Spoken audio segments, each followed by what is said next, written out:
Today we're talking about sibling dynamics and caregiving. This often includes things like navigating family roles, tough decisions, and the emotional ups and downs that come with caring for a loved one together. Stay tuned and we'll get into it.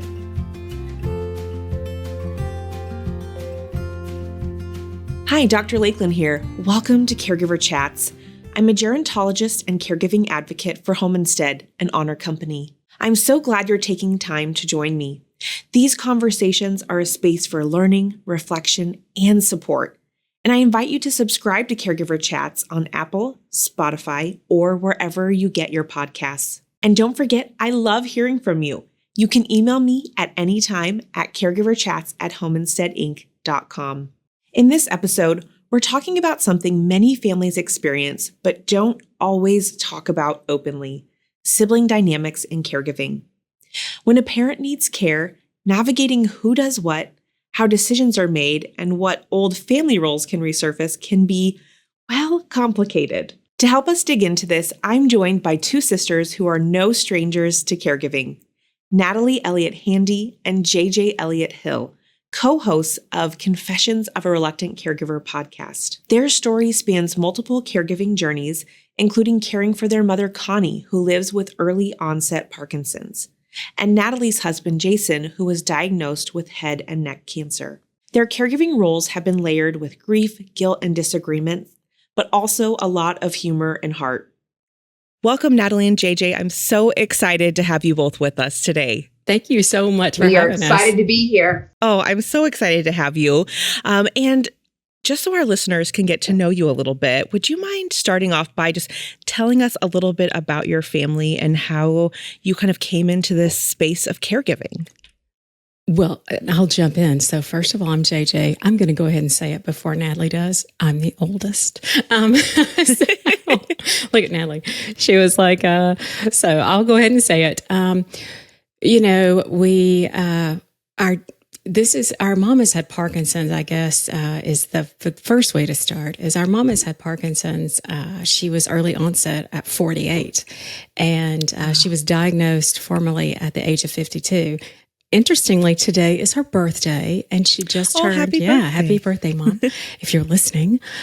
She just turned 71. So our mom is very young. And we always assumed that our dad would take care of our mom, high school sweethearts. He was always going to be there for Mom. And honestly, the family plan for caregiving was that our mom would pass first, and our dad would always care for Mom.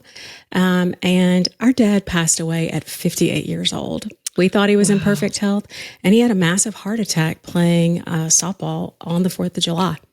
And that was in 2011.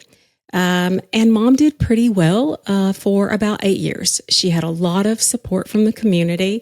Our youngest sister, Emily, because there are three of us, our youngest sister, Emily, she was there. She had three younger children, and they popped in and out, community support from our church, the neighbors, things like that. But in 2019, Mom had a psychiatric episode of psychosis, basically, and Natalie has a really good way of explaining that. And in 2019, we really took over care full time of our mom, and today we still do.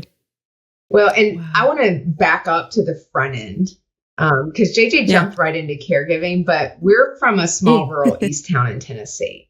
And so we grew up with all of our family. Our mom and dad were one of five on each in their respective families. And so on my dad's side, there was 4 boys and 1 girl, and my dad was the oldest.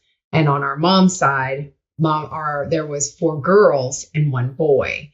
And our grandparents owned hardware, and they owned it for over 50 years. And so we grew up, and I think this is important to understand about us, is that we grew up in a rural community where everyone knew everyone. Parenting was shared. Right.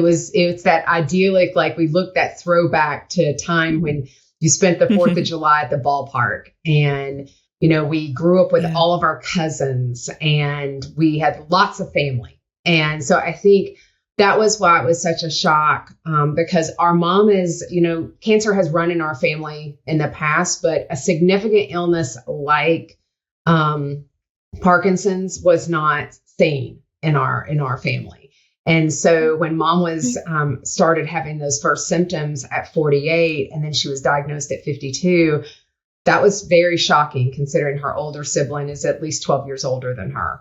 And so I think, we grew up, and we always like to say it's the equivalent. JJ always writes it so well, Camelot. It felt like Camelot. And life wasn't perfect for us. Mm-hmm. Let me make sure we're really clear. Every family has their own stuff. But we were very loved, and we had lots of family. And I think that's where we learned that attitude of service and serving others is in the church. And with all of, we had lots of natural supports. Thank you for sharing that background on how you kind of entered the caregiving space. And I come from a large family as well, lots of cousins and second cousins. And so I totally get that kind of rally around each other, support each other mentality, which I think is really beautiful. And for some families, pretty rare. So it's unique that kind of we both have had kind of similar experiences in those ways. And as you mentioned, caregiving doesn't always go according to plan. Right. So many families find themselves kind of thrust into a caregiving role because of kind of major events. And if families haven't had conversations about caregiving or supporting a loved one through a chronic disease or illness, it can be a little shocking, jarring. And this is when we kind of start to see some family dynamics kind of start to evolve, and sibling conflict and those kinds of things. And we're talking all about sibling relationships, family dynamics today. And I know that both of you have been very candid in your podcast, Confessions of a Reluctant Caregiver, on kind of your family's journey. And I just thank you for that, because not everyone is willing to really open up about those kinds of things. And you talk about how it's not all, rainbows and unicorns and ponies and all of that. And so I would love to just kind of hear a little bit about how the three of you sisters have kind of navigated your sibling dynamic along your caregiving journey. So I'm going to start, and then I'm going to hand it over to JJ. I think and I think people will relate to this, is that we learn from our past experiences and what have been modeled to us. And so the first bout really truly of caregiving really came from our grandmother, and observing how my mom and her siblings supported my grandmother after my grandfather died. And, going to, I even I might as well have just lived with my grandmother, because I loved being there. We grew up with our grandparents and always being in the hardware and stuff. So it was a natural fit that we would go and help spend the night with our grandmother as youth caregivers. But, the adults were, primary. And it was very interesting to watch our mom's siblings and how their roles were. And how they cared for my grandmother, and how the family kind of circled around her, because my grandfather passed in his 60s, and my grandmother lived to be 82. And so for that window of time, family always kind of circled around her at some level, each having their own roles and responsibilities. And I preface that because I think that's where JJ, Emily, and I have learned that kind of and through modeling of how do we work, and knowing that there typically is one that seems to be more of the favorite. There is one that does certain jobs, and there is, you know what I mean? So, and I'll push it over to Jay, because that's where it really, I'll let her take the lead on talking about siblings. But I think that's important, because you got to think about your past and how it informs your decision making now. Right. Oh, absolutely. Yeah. So JJ, go ahead. We will say that our mom was very young when she had us. Our parents married young. My mom was actually still in high school because they were madly in love.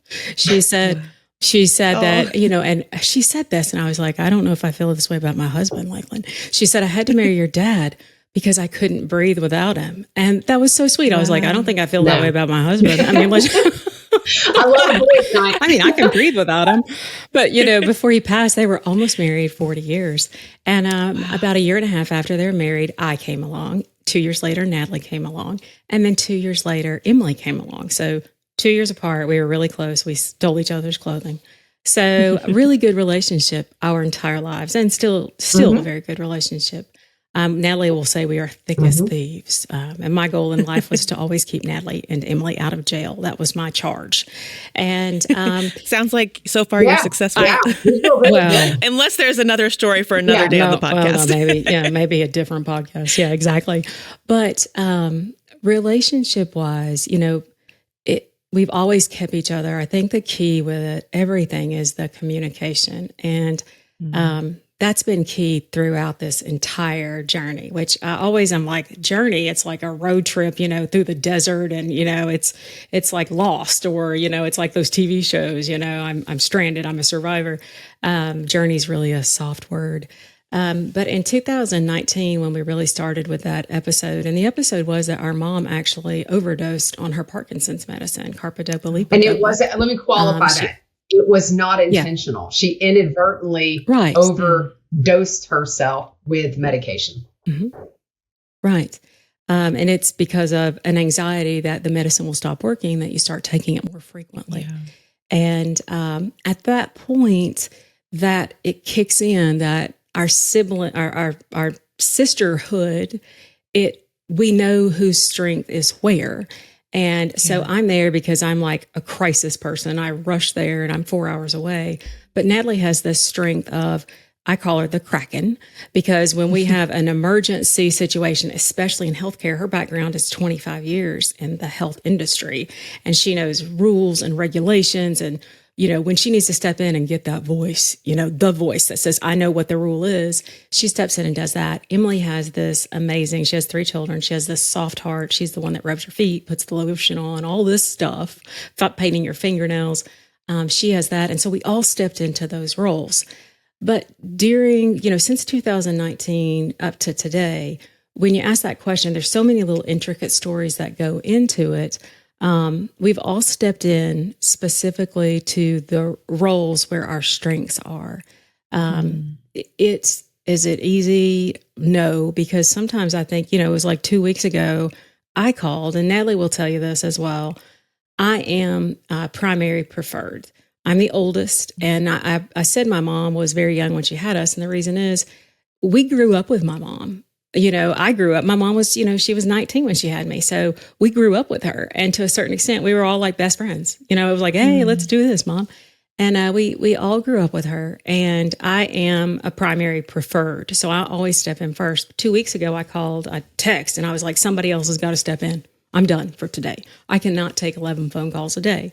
And Mom is actually now in skilled nursing. She has exceeded our ability to care for her. At home ourselves individually.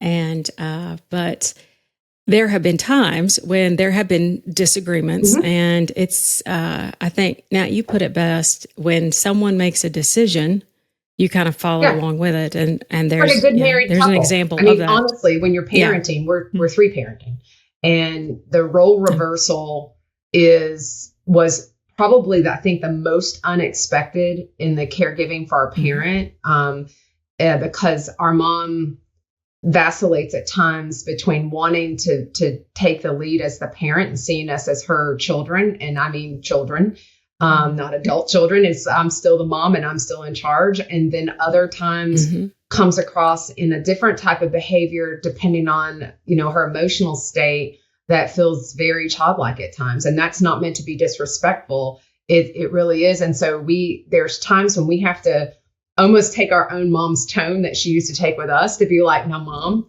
we're going to have to do this. And it's a role that I don't think any of us want. And this is where the reluctance comes from, is we want to be daughters, adult daughters in this case. We want to have the relationship that we had previous to her needing additional care. And you don't think about having to make decisions for your parent on behalf of your parent. Yeah. And I think the biggest problem and advice a lot that we give to people and that we hear over and over again is starting those conversations early. And again, going back to childhood, the conversations were not had around people's wants and desires. And you don't talk about money, that's impolite. You don't talk about death, that's impolite. There's a lot of impolite. We're Southerners, but my Northern friends and my folks out West would say, oh, don't worry, it was impolite for us too. And so I think that's the thing is we have to normalize the conversations and not be fearful. People are fearful of death. And how do we normalize that to allow people to live their healthiest lives, regardless of your age? And I think that's really important. Oh, absolutely. I think the number of times on this podcast we've talked about having conversations early, planning ahead.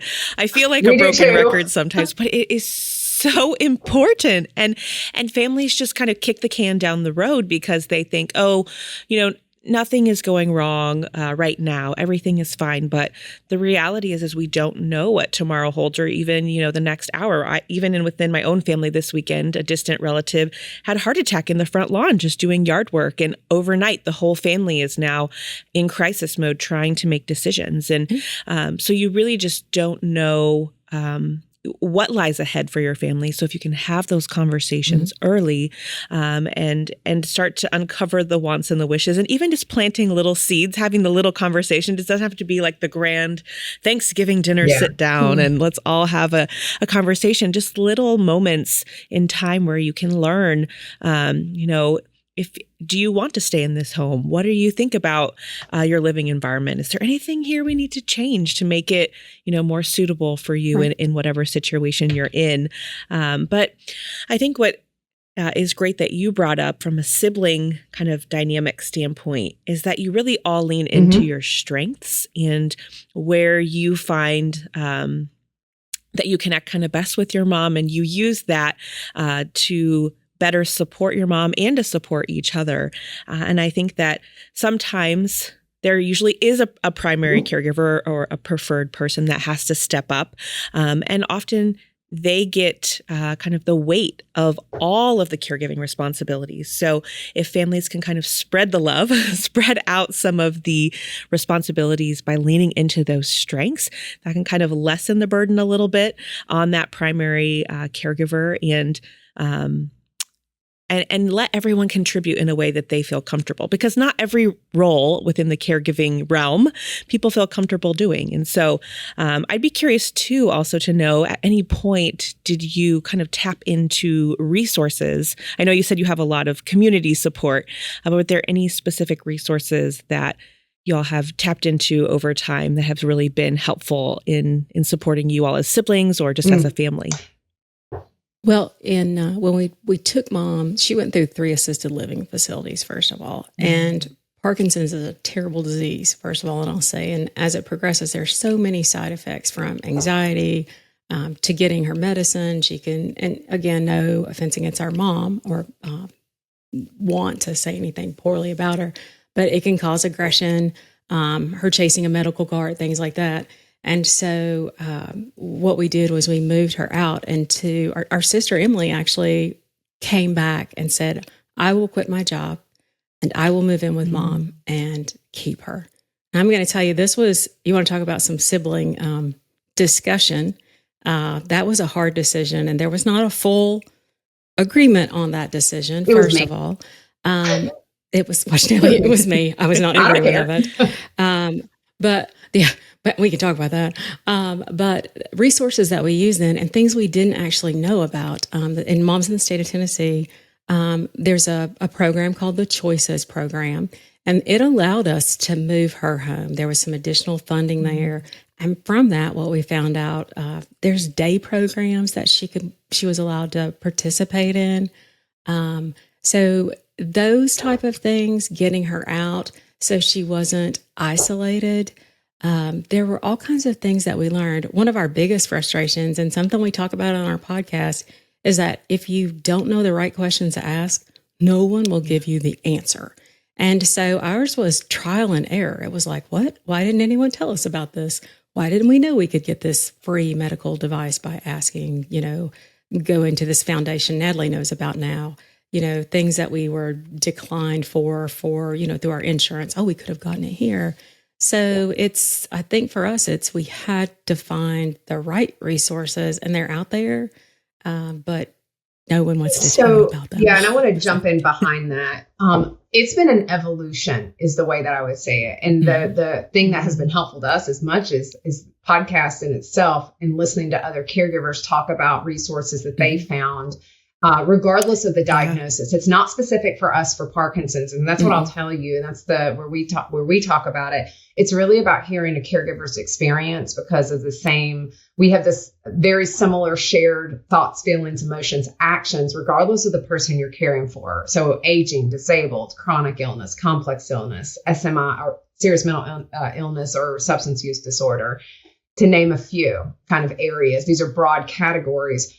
But when we started, we really didn't know a lot and we'd stumble into things. And so when I think the biggest thing that has been such a game changer for us is trying to figure out the right words. But when you understand the word caregiver and you start looking up and you're using that, like, I need help with caregiving and this, unpaid family caregiver and this, it opens up a lot of doors. But even Google searches can be very overwhelming. I call it Satan's playground. Yes. And because you can get so many things back. So we're big fans, having found Benefits Checkup. We found Caregiver Action Network that has resources, as well as that 800 number. I'm going to tell you right now, you can tell my age because I call it an 800 number. It's a toll-free number, but they've got the ability for people to call in. There are all kinds of apps now. So especially with the pandemic, the silver lining of the pandemic is how connected we are now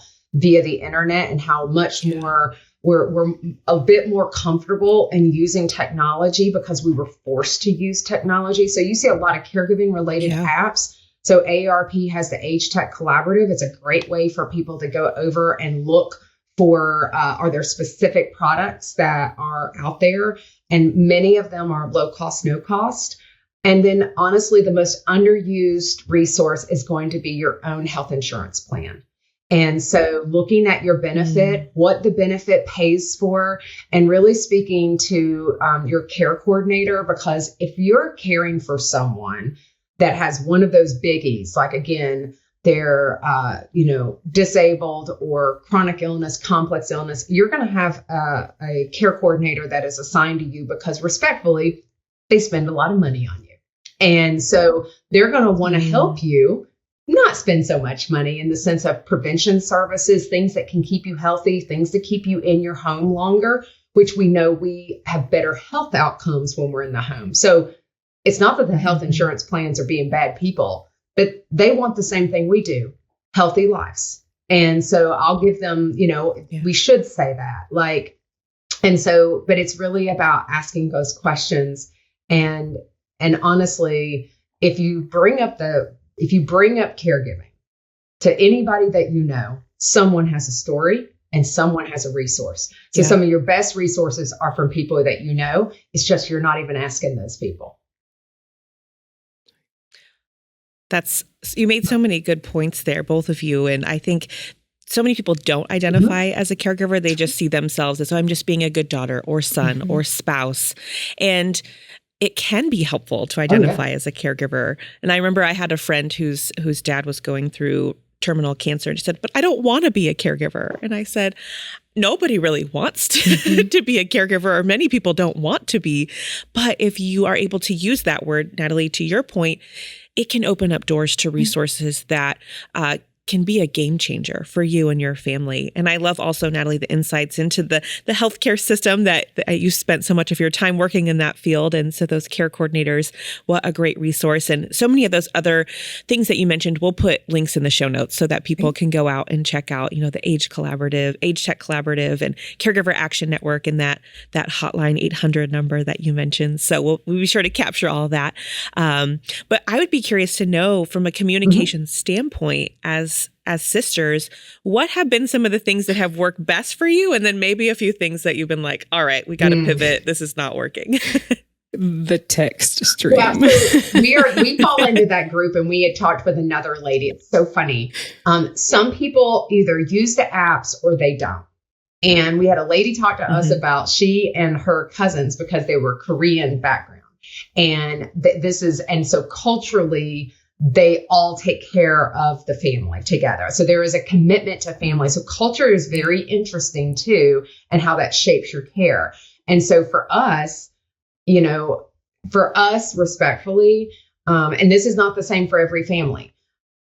With somebody we feel there is an obligation. We learn this, observe this growing up to care for our mom. But to care for our mom, it does not mean keep our mom necessarily in our home and we do it. And I think people need to be given permission to say there are times when you cannot care for the person in your home, and that doesn't make you a failure. That doesn't make you a bad person, because do we want our mom in skilled nursing? Absolutely not. It does not make our lives any easier. If you think being in assisted living or skilled nursing makes it easier for a caregiver, that is not necessarily the true answer. And it is, the challenges are just different. But for us, we are text streamers. We are texters. We are, JJ just turned 52. I'm 49 and Emily's 47. And so don't worry, I'll catch up with you in December, Jay. And so we don't use apps very often. And the apps that we use our CVS pharmacy app, because that way JJ's able to help manage mom's meds. That way, even though mom's in skilled nursing, there's still need for pharmacy at times. And so in navigating that, because mom has specialty medication because of her Parkinson, so we manage a CVS specialty pharmacy is our best friends. They're a part of our team in caring for our mom, along with Dr. Barbu, who is mom's neurologist. And so we communicate the text messaging. At some point, we'll write a book and it will just simply be our text stream. And because it's images and, we refer to mom sometimes when we get frustrated, you need to call your mother, or Connie is reaching out for the 400th time. And so it's our internal way that we communicate with each other. And I can't I have no end date set on it, so it doesn't expire after 30 days. So it's fairly amusing. But for us, and I'll say the positive things for us has been that the text messaging has been how we communicate. And it is every day and it is not just one text. Because then we disperse personal in there. Emily will send pictures of Smokey the cat, and this is what Smokey's doing. And then sidebar, mom's doing over here, And I'm I just got dropped off Ace, and because I have a dog, and he's at the vet and he's getting neutered today, and that was very traumatic for me. And then JJ's sending other photos. So I think, this is the thing that I would tell you, is that we've learned a lesson in not allowing care to dominate our relationship. And that is something that people do not commonly tell you, is if you lose what brought you together, our sisterhood, and we're not asking about the things that are going on, like JJ was at Grandma Jean and Shelby's, who's her in-laws, her husband's parents, for their 90th birthday. If we don't ask about those things, we lose the relationship as well there. And I'll jump in one thing, because this is about siblings, Lakelyn, and you'll laugh at this. In addition to the text stream with all three of us, there are also side text streams. And those are the ones that Natalie and Emily say, your sister is crazy because mom is laying.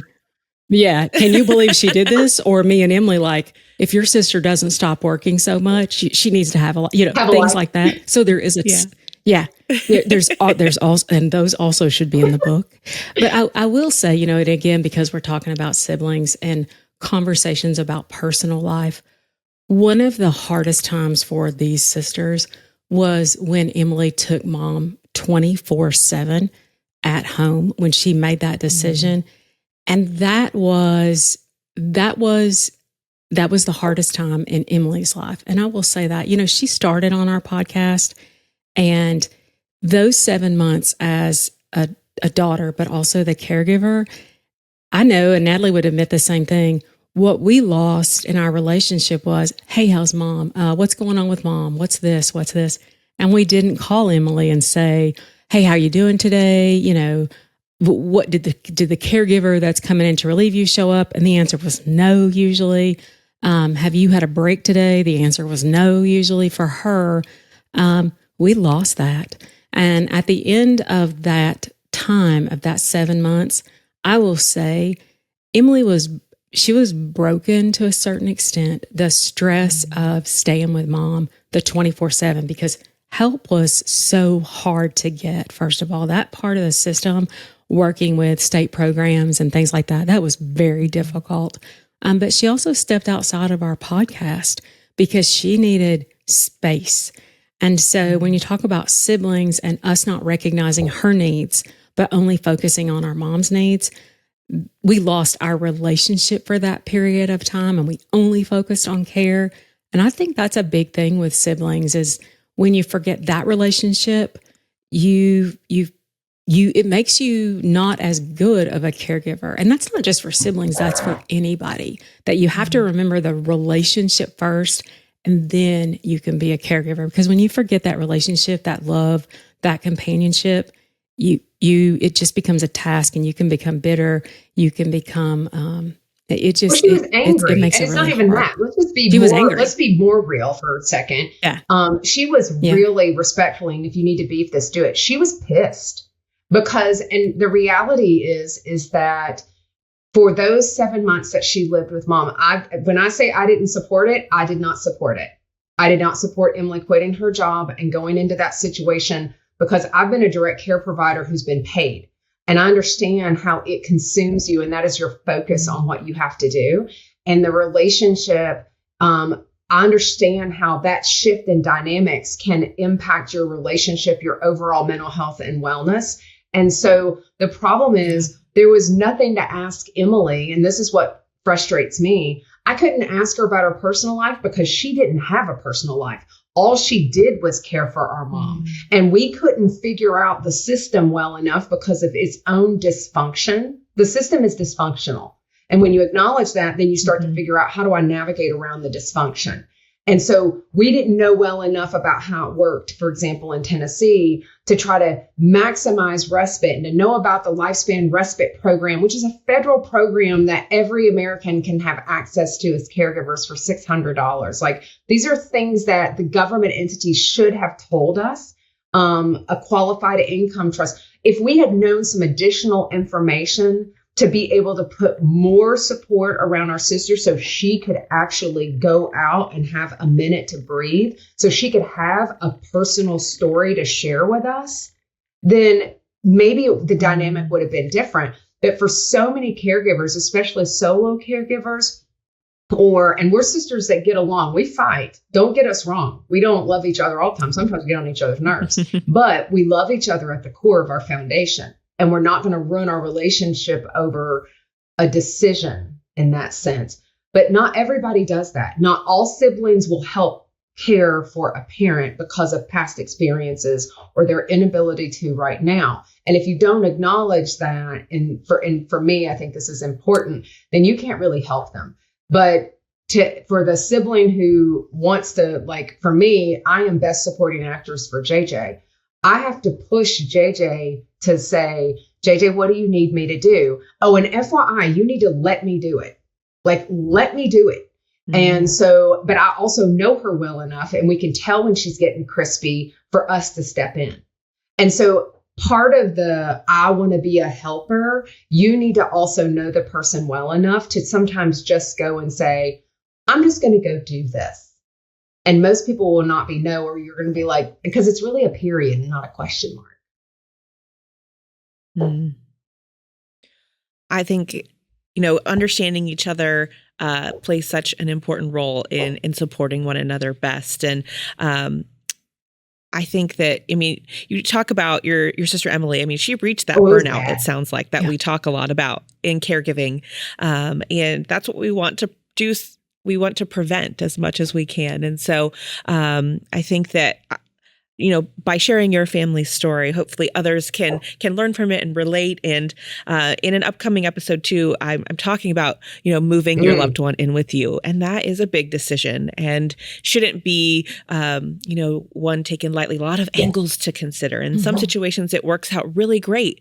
And in others, not so great. So, that decision alone carries a lot of weight to it. But I think that as siblings, if you're able to kind of navigate the support of one another and cue into those moments where you can tell someone's burning out or they need a break, that can be really, really helpful. And I would imagine too, at some points, maybe throughout your caregiving journey, one or some of you have had to say, what, I need to step back. I need to take a break. And maybe it was Emily after she moved out and Emily was no longer that primary caregiver. But would you mind maybe sharing a little bit about that and how you kind of navigated that within your sibling dynamic when one sibling had to say, like, I need to step away for a bit, or I need a break. This is becoming a little too much in this moment or this month or whatnot. Well, the interesting part, and I'll go back to Emily because I think this is important because we went into it with a lot of rainbows and unicorns.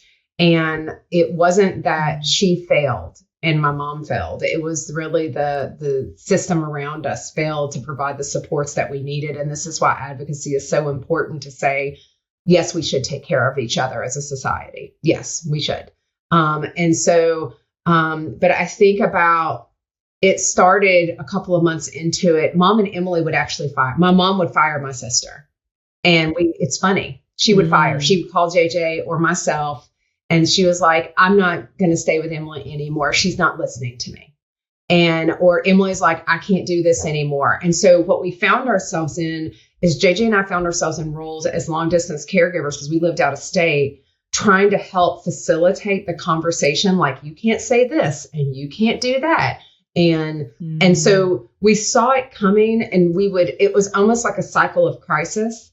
And it ebbs and flows. And it's like you have this crescendo and it just explodes and then it gets okay. And we work through it and then it just starts to build again. And after probably 2 to 3 times of that happening, we actually stepped in and said, because JJ and I went in 1 month to help do respite. And we've got honestly, they're hilarious videos because they're painful. Like it was like the Blair Witch Project. Like it was like JJ's on camera and I'm like, I'm here for respite. It's it's day 2. And first day she looked really good and had makeup on and we were both together. And then my husband got ill and I had to leave, which I gladly left because this was getting really hard. I don't mind to acknowledge that. And JJ comes in day 2 and she looks really bad. Day 3, I'm pretty sure she'd not have had a shower in 3 days. And so at that point though, that was when we realized that mom needed so much more. And it wasn't that Emily was a failure. It's that one person can't do this. And so as a family, we had to have a difficult conversation to say, I can't do this. And that's really where failure and guilt and not wanting to talk about, that's where all those thoughts, feelings, and emotions come into play. And we're like, don't go there. Like, you tried your best and that's all you can do. And that's a good example of like in the home where we tried our best. But then there are periodic moments like where JJ said 2 weeks ago, okay, I'm raising my hand. Need you to deal with this. And so, Jay, if you want to talk a little bit about that or other times, because you've done it periodically, but you also take, JJ's a primary caregiver. She will go on vacation and Emily and I step in and we are like troops. We're like, we've got our marching orders and we are ready. And Emily and we tell the facility, like, JJ's gone. She's not available. Only call us. And that really works. I'll jump in and say that. So my husband and I are essentially retired. We've kicked all of our kids out. It's fantastic. She's very old. I'm that old. She's retired. I mean, our kids were like, don't call us, we'll call you. We broke their plates is what my dad used to say. They can't come over. And we plan a 30-day vacation every December. I'm fairly bitter about and so, it, but Natalie, fine. I know she is bitter with baggage, but that is my respite. And so I know that's coming usually. But we do make a full transition because the first time I did it, the facility was still like texting and they would text or they would call. And it was like, I was still in a panic. I could be in like Thailand and be like freaked out because mom has fallen and she bruised her knee, but they still have to call and tell me. So now it is like it is a checklist. The facility knows, the doctor's office knows, the pharmacy knows. When they need the approval for the prescription, they call Natalie or Emily. They don't call JJ first. I think that's important because JJ, Emily, and I are on backup. So all three of us are always listed, and the facility knows that if they don't get JJ, they can call me. If they don't get me, they can call Emily. And they know that if they speak to one sister, they speak to all sisters. Right. Right. But the hard part is when there's not that kind of pre-planning, when it's not that thoughtful. I will tell you that the 2 weeks ago when I called, I say call, but when I text, I was like, I'm done. I gotta tag out. I failed. And the reason was, and then Natalie, we had this hateful discussion the other day. Natalie was like, you asked for help and now you're crying. But the problem is you didn't let us help you. And that is your, and it's true, it's your own fault. Because we had an issue with mom's pump where the pump that delivers her medicine actually broke. Well, that's an issue that takes time that we've got to call and it's got to have insurance approval. It's got to go through this. Then it had a shipping issue. Well, I didn't say, hey, you guys need to handle this because remember I tagged out, I tagged my team. Well, what did JJ do? Well, it was my own fault. I just said, she threw on her martyr I didn't pass it back. And that was rough. The truth. You threw on your martyr cape. I will go ahead and keep doing it as you're melting into a bucket. And she did. And here's the thing. It's not sandwich. I have no tolerance for it. You ask for help. And if you don't let me help, and this is my own personality, I'm like, if you don't let me help, I'm going to say, no problem then, Missy. But I also told her, you didn't let me help. Yeah. So you can't just be passive aggressive and not address the problem. You need to say, are you going to let me help or not? Because if you're not, then I'm going to back off and I'm going to observe. And that's a big thing with caregivers is if you need help, and even if you ask for help, but you don't accept the help, I'm telling y'all, it's your own fault. So just like, learned. Emily was there. She would have been able to do anything. She's about 45 minutes to an hour away from mom. And they had agreed to help me, Lakelyn. And I said, I have to have help. And then I didn't take it. So, own fault. But your sisters, if you're dealing with your sisters, they will totally call you out. You're like, you're a loser. Don't call us again. So, that's what happens. So, but somebody being honest with you and saying, don't ask us again if you're not going to let us do it. So, well, I think that communication piece, it's really what it points back to is that communication. And it is hard, though, to ask for help and to really, truly accept it. Mm-hmm. And so I hear caregivers talk about that all the time. And so I think that, that's such a good point. If you are going to ask for help, accept the help, be open to it because, the last thing you want is for them to never offer again. Right. So working through that can be so important. And I know earlier you brought up like the word guilt, and there's often so much guilt associated with caregiving. And within siblings, there can be so much resentment that builds. And I think, I love how you talked about trying to maintain that sibling relationship, not just your caregiving kind of tasks, duties, maintain that sibling relationship. And I would be curious if that has maybe kind of helped to curb some resentment or any of the kind of the guilt feelings, or maybe if you could just speak to that a little bit, how you maybe been able to kind of navigate that throughout kind of your sibling dynamics and relationships. I don't know if I can speak for everyone, but I think I can. And I usually do. I don't know that there's been a time where I know there's not a time I've been resentful because we all do the best we can do. I think that maybe when Emily took care of mom 7 days a week, 24 hours a day, I think she well deserved to be resentful of us because we were not at our best. We did not do our best. We should have done more. We should have known what was going on with her. But other than that period of time, I don't know that I've ever felt resentful because it's always been, I'm doing my best. Natalie steps in when I need her. Emily steps in when I need her. But we've recognized that when somebody needs to step out, you step out. It's being respectful.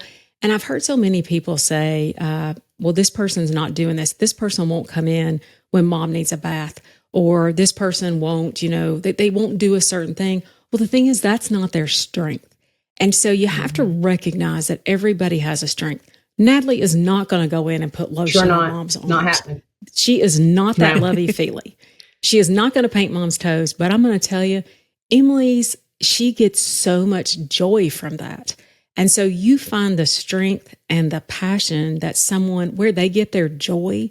And I get my joy from seeing mom smile. Natalie gets her joy from telling the insurance companies, the facility, you're breaking all kinds of laws if you don't get yourself pulled together, and Emily, she gets her joy from doing these things that soothes mom. And so there's no resentment there because we all get to do what feels our bucket. And the other thing is, and again, everybody's going to hear like, gosh, you guys get along. And I'm going to say, respectfully, yeah, we do get along. And so I had someone say to me the other day, about a family member, a sibling actually, not stepping up and doing things. And she just said, she was like, I just had to let it go. And I'm going to tell folks, there's some things you have to decide. Are you going to carry that? And understanding that when you carry that anger, that resentment, when you carry that in your body, it will have a health implication on you. It is just taking up space in your mind that there's no value, because the reality is you're probably not going to change that person. And so, but the other thing is keep asking, give them the opportunity to make a different choice. So don't just say, well, they're not going to do it anyway. And so I'm going to sit over here with my martyr cape on and just do this. I'm going to still say, hey, do you think you could help me? No, I'm sorry, I can't do that. Okay, no problem. And then you just move right along. Or you will inadvertently, you will find other people that will actually step up if you allow them to. Because, these relationships are not necessarily have to be blood relationships. There's so many friends. I adopt everyone that I meet. And so they have no free will. And so at this point, I am currently gathering my group of children that are growing up who will be my caregivers, because I don't have children. So I'm trying to woo them with wonderfulness. And so, because you should, if there's anything I've learned, especially if you're a solo ager, you have got to start thinking about your team now. You have to think about it now, because my husband is a head and neck cancer survivor, and we did not imagine at 55 that he was going to have head and neck cancer. And FYI, the baby sister, Emily, quit her job. She's really about quitting her job. And I don't mean quitting her job as a bad employee. I'm talking about she dropped everything and moved to my home so that my animals would have someone to stay with, because we couldn't take our animals when we moved out of town for his treatment. I mean, when we say that she is the lovey, like she is the natural born caregiver, and we adore our baby sister, which is why we are exceptionally protective of her. She really does. It is her heart, and she's a wonderful mother. She's a wonderful sister. I mean, JJ's not too shabby. She's the oldest. She's always told us what to do. So Emily and I, that's the other thing. Emily and I naturally fall under what JJ asks us to do, because she was always in charge. And I don't mind it, but we're both about as type A as they come. And so Emily also sometimes is the mediator between us. So I think it's important. You got to tell the good, the bad, and the ugly of your sisters. Or siblings, period.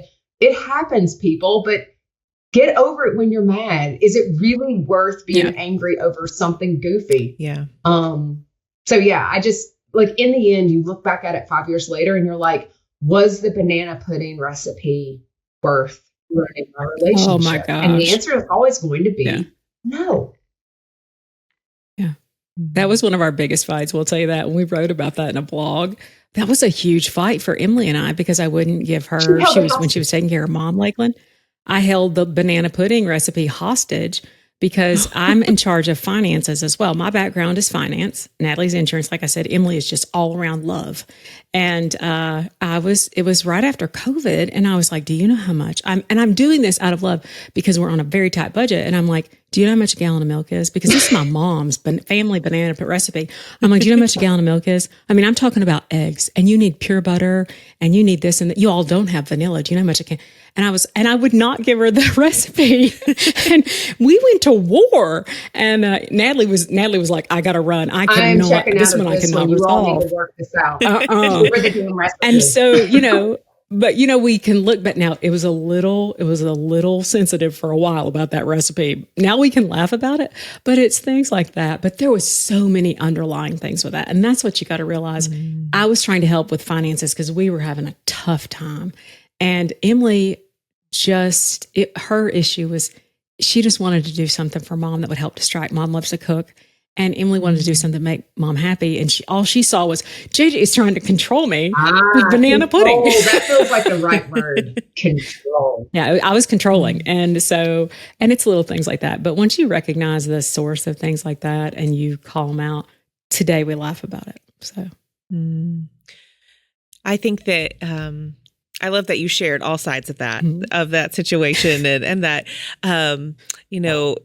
Natalie, you make such a good point. Sometimes you just have to put the drama aside or put, your expectations of someone else aside and just move ahead, because it can fester, or it can manifest in physical stress symptoms, which caregivers are already dealing with enough of.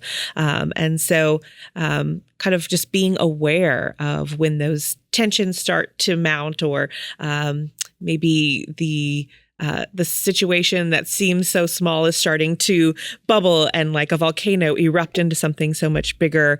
It might be that, okay, yeah, we're arguing over this banana pudding recipe, but there's some bigger things happening, and maybe we need to open up these lines of communication back up. Yeah. Well, gosh, I know we could just chat for hours, so we'll have to have you back sometime. This has been such a wonderful conversation. I'm just so grateful that you both have been open and willing to share. And as we wrap up, if you just each have maybe a final thought or piece of advice to siblings as they're kind of navigating these family dynamics, I'd love to close with that. So I don't know who wants to go first. Maybe I'll let the oldest sibling. I'm an oldest child, so I already knew you JJ, we have that going for us. I'm over here being yellow mustard, and gray poupons are over there. That's right. How old we are. Right.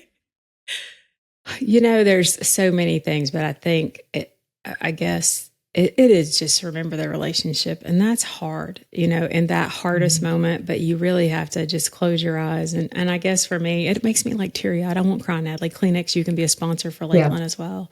But if you were to just, in the middle of that like hard moment, if you were to just close your eyes and think about that day that you were playing with Barbies, that's who you are. That's who you are just, you are sisters. And, at your birthday parties or those best days, you think about that and then you work through the hardest parts. Thank you for sharing. Natalie, she's such a softie. I'm such an M&M. Like, I have a heart in the outer shell. People I can tell, Natalie. I'll say this. I typically inject humor into everything. And she does. Especially in the inappropriate, uncomfortable times, you just have to laugh it off some days. And I will say this to the siblings out there who do not feel like, but no, they're not the primary preferred. I'm going to speak to you. I always joke that I'm the fourth favorite of the three daughters. And that is not because I am bitter. It is not because I'm whatever. I am exactly like my mom. My personality is exactly like her. And so when I confront her about her choices in a direct manner, the way she did with me, she does not care for it as much. So my standing joke is like, I'm the fourth favorite. But she knows when she needs me. And the reality is this is not about favorites. This is about keeping the goal, the mission in front of you, which is we want our mom to have the best experience possible. I want to maintain my relationship with my sisters respectfully, well beyond my mother, and care, actually well beyond care. That's a better way to put it, because you never know how long you'll have each other.